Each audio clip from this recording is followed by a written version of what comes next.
nakauwi na din. Sobrang init talaga sa school. Napakabit ng bag ko. Hirap-hirap talaga ng mga pinapagawa naman. Nay! Nay! Nandiyan ka na pala. Niluto akong pagkain para sa'yo. Ano kayong meron kay nanay? Bakit kaya siya ganyan? Ngayon ko lang nalaman na gano'n siya. Dati naman siya nakangiti. Kaya naman makakain na gutom na.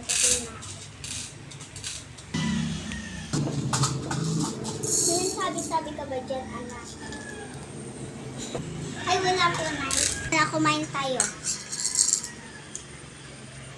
Sige po, Nay. Anak, nandito na ako.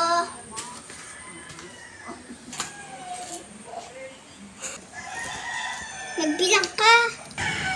Ano na, di ba nandito?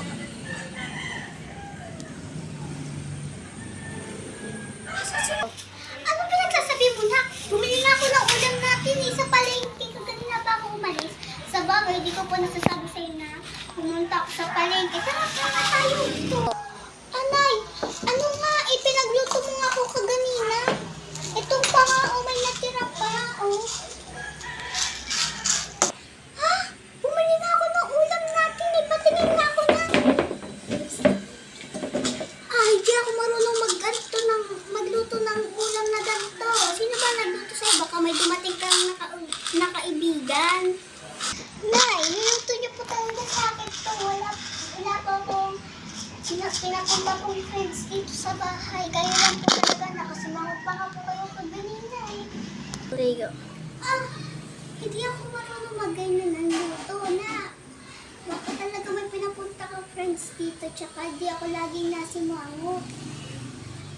Tsaka ito nga, bumili ako ng ulam para sa atin. Kain na tayo, minsan mo.